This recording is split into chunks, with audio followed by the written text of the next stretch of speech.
Fala, o canal Linha de Divisa, ele busca estabelecer um diálogo entre academia, academia e o grande público. Para quem Uhum. nunca ouviu falar no Goethe, fala das três Aí, fases. vamos apresentar ele um pouquinho, né?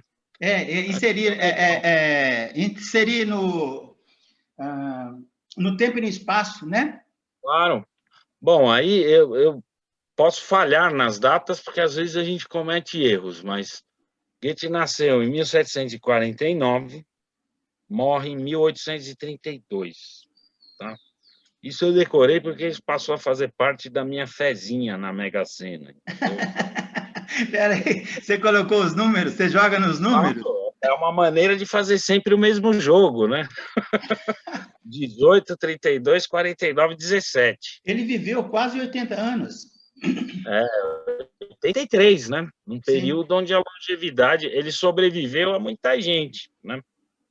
Para você ter ideia, ele passou em vida pela Revolução Francesa, né? Chegou Olha, a fazer uma campanha por ordem de Weimar até a França para negociar com as tropas napoleônicas, né? olha só. Deu essa guerra de alguma forma. Viveu um momento de grande transição.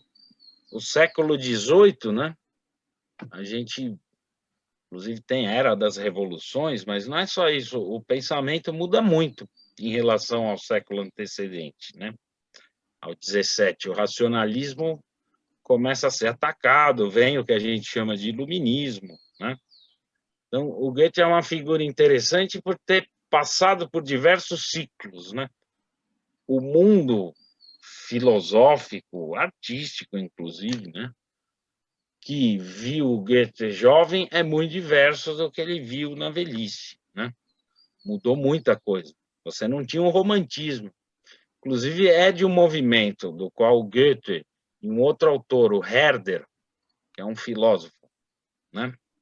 Que hoje goza de bastante prestígio, mas não é sempre assim. Ele andou por fora dos cânones da filosofia, mas há um esforço já constante de reestabelecê-lo dentro da história.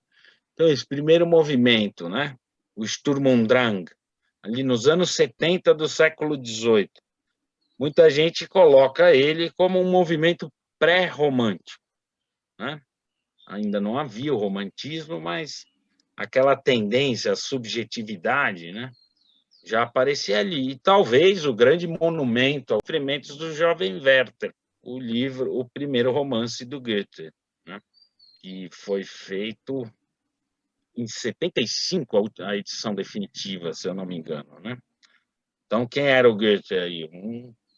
Digamos que ele estaria na vanguarda, né? Lutando contra as tendências classicizantes daquele período, buscando uma coisa menos ligada ao teatro clássico francês, por exemplo, no teatro isso fica muito claro, e mais voltada para um autor que hoje goza de grande prestígio, mas que no 18 era um problema, que é o Shakespeare.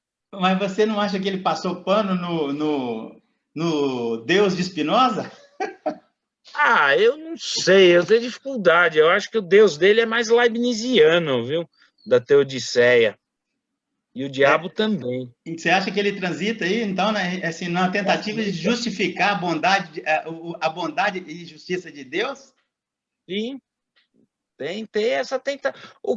Porque se a gente olhar com carinho pro prólogo no céu, onde Deus e o diabo conversam, o diabo é mero artifício de Deus ali, né? Sim. Das criaturas que eu fiz, ele é também uma. E o diabo se ressente disso. Que ele é aquele que tem no mau intento, mas que só causa o bem. O diabo fica meio pistola com isso. É uma situação confortável, né? Legal, cara. Me Esse, fala. Oi. pode perguntar, Não, você siga. ia falar, eu te interrompi. Pode continuar. Não, mas é isso, né? Minha história dentro da filosofia, eu sempre estudei eu sempre dei alguma vantagem a certos marginais, gente que está no limiar da filosofia. Por quê? Porque é uma mobilidade que, se você pensar em autores mais sistemáticos, você não vai encontrar. E não quer dizer que você deve ser apaixonado pelo Nietzsche, então. eu gosto, mas eu vou te falar, eu tenho muita dificuldade de ler o Nietzsche. Nietzsche é um autor mais difícil do que parece. Ele, Né? ele não é filósofo, ele escreveu, ele era um filólogo, então dominava a palavra. Eu acho interessante você falar isso. Ele, como dominava a palavra, é fácil ele fazer o que está acontecendo. As pessoas se apaixonarem pelo que ele escreveu, sem ele ser filósofo e tendo chutado o pau da barraca da própria filosofia e da teologia e fazer todo mundo se apaixonar. Eu achei interessante você colocar. Você fez uma leitura que é ponto fora da curva em relação ao Nietzsche. E eu gosto disso.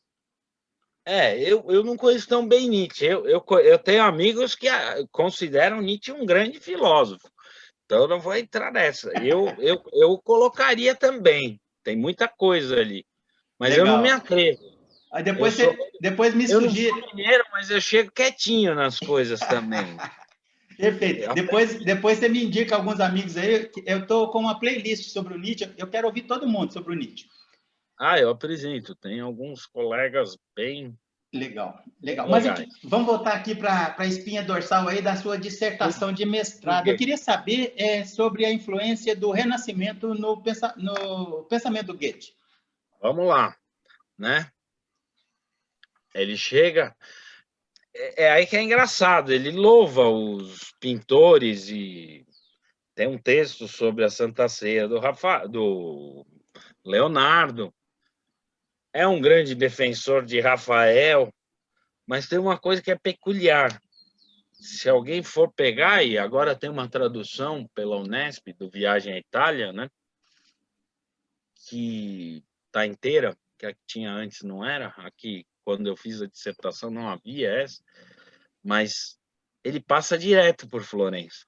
Ele quer tanto ir a Roma que em Veneza, ele sai de Veneza e fala, de Florença quase nada vi. Onde está Giotto, e ali nas cercanias, Pisa, Cimabue, essa arte do Trecento, ele passa. Ele vai embora, né? Mas é em Roma que ele vai achar muita coisa. Mas aí tem outro... Ele ficou muito tempo em Roma? 2 anos. Uhum. 87 a 89, se eu não me engano. É isso? Acho que sim. Ou é 76? Tudo bem. Eu estou falando tudo 86, 89, se eu não me engano. Né? Ele fica bastante. E só avisa o patrão dele quando já está lá. Ó, que tempo diferente, né? Se você fizer um negócio desse hoje, você volta, você se ferrou, né?